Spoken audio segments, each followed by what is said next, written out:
எண்ணெய் கசிவால் பாதிக்கப்பட்ட மக்களுக்கு தமிழக அரசு வழங்கிய நிவாரணம் போதுமானதல்ல என்று அன்புமணி ராமதாஸ் தெரிவித்துள்ளார். சென்னை எண்ணூரில் எண்ணெய் கசிவால் பாதிக்கப்பட்ட பகுதியில் பசுமை தாயகம் சார்பில் சிறப்பு மருத்துவ முகாம் நடத்தப்பட்டது.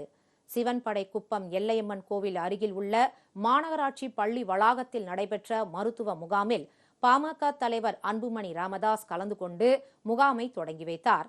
பின்னர் அப்பகுதி மக்களுக்கு மருத்துவம் பார்த்து மருந்து மாத்திரைகளை வழங்கினார். எண்ணெய் கசிவு கலந்த தண்ணீரால் ஏற்பட்ட பிரச்சினைகளை அவர் கேட்டறிந்தார்.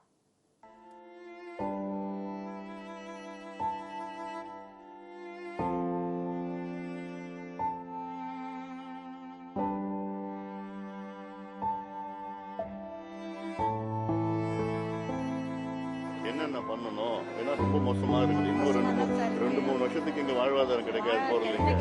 அதுக்காக தான் நான் வந்திருக்கேன். பிள்ளைங்க படிச்சு கூட ஒரு பொண்ணு எல்லாம் ஆத்தொழி தான் போறாங்க. போனாலும் ஒரு 50 மீன் கொடுத்தா கூட யாரும் வாங்க யாரும் வாங்கறதில்ல. 5 ரூபாய் மருத்துவர் என புகழ்பெற்ற மருத்துவர் ஜெயச்சந்திரனின் மகன் சரத்ராஜ் ஜெயச்சந்திரன் உட்பட பல்வேறு துறை சார்ந்த சிறப்பு மருத்துவர்களும் மருத்துவ முகாமில் மக்களுக்கு மருத்துவம் பார்த்து மருந்து மாத்திரைகளை பரிந்துரைத்தனர். இதனைத் தொடர்ந்து செய்தியாளர்களிடம் பேசிய அவர், கடலில் கலந்தது எண்ணெய் கசிவா அல்லது ரசாயன கழிவுகளா என்பதை கண்டறிய வேண்டும் என்று அவர் கேட்டுக்கொண்டார்.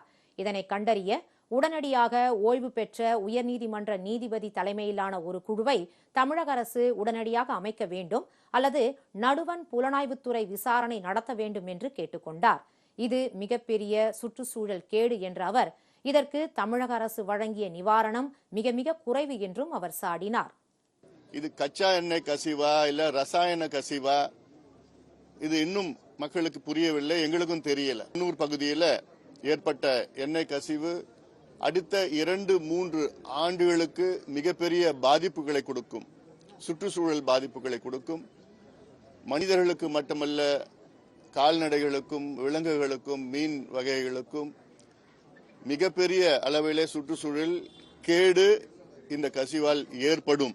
இந்த கசிவை சரி செய்வதற்கு இந்த எண்ணெய் கசிவா இல்ல ரசாயன கழிவு கசிவா, இதை யார் காரணம் என்று கண்டறிய வேண்டும். ஓய்வு பெற்ற நீதிபதி தலைமையிலே தமிழக அரசு ஒரு குழு உடனே அமைக்க வேண்டும். ஒரு ஆணையமோ குழுவோ அமைக்க வேண்டும். இல்ல உங்களால அமைக்க முடியலன்னா சிபிஐ விசாரணை நடத்தணும். அந்த அளவுக்கு இது மிகப்பெரிய பிரச்சனையா நான் பார்க்கிறேன். ஏன்னா தமிழக அரசு இதற்கு கொடுத்த அறிவித்த நிவாரணம் கேலியாக இருக்கிறது. எங்களுக்கு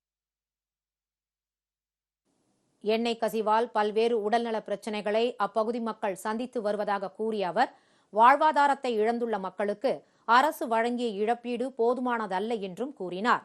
மக்களின் பிரச்சனையை தீர்க்கவும் வாழ்வாதாரத்தை பாதுகாக்கவும் மாநில அரசு மட்டுமல்லாமல் நடுவண் அரசும் பங்களிக்க வேண்டும் என கேட்டுக்கொண்டார். ஆக்கிரமிப்புகளால் நீர்நிலைகளை நாசப்படுத்திவிட்டதாக கூறிய அவர், முதலமைச்சர் இப்பகுதிகளை நேரில் பார்வையிட்டு தேவையான அனைத்து நடவடிக்கைகளையும் எடுக்க வேண்டும் என்றும் அன்புமணி ராமதாஸ் வலியுறுத்தினார். மாநில அரசும் நடுவண் அரசும் சேர்ந்து செயல்பட வேண்டும் என்றும், இந்த விவகாரத்தில் அரசியல் செய்யக்கூடாது என்றும் அவர் கேட்டுக்கொண்டார். பாதிக்கப்பட்ட ஒவ்வொரு குடும்பத்துக்கும் தலா 10 லட்சம் ரூபாய் இழப்பீடு வழங்க வேண்டும் என்ற அவர், ஒட்டுமொத்தமாக 500 கோடி ரூபாய் இழப்பீடு வழங்க வேண்டும் என்றும் வலியுறுத்தினார். எண்ணெய் கழிவு கசிவு, ரசாயன கழிவு கசிவு எல்லாம் நடந்து ஏதோ ரொம்ப மோசமான ஒரு சுற்றுச்சூழல் மாசு அடைந்திருக்கிறது, சுற்றுச்சூழல் கேடு நடந்திருக்கிறது. முதலமைச்சர் அவர்கள் இங்கே வர வேண்டும், இங்க பார்க்க வேண்டும். இந்த பகுதிக்கு தனியாக அணுகுமுறை, separate approach for Ennore oil spill. அதாவது இங்க மாநில அரசுக்கும் மத்திய அரசுக்கும் பேச்சுகள்லாம் ஓடிட்டு இருக்கு டிவி மூலமா. அதெல்லாம் 2 பேரும் நிறுத்துங்க. இப்படி பேசிட்டாங்க, அப்படி பேசிட்டாங்க, இந்த படம் அந்த படம் எல்லாம் பேசுறது நிறுத்துங்க.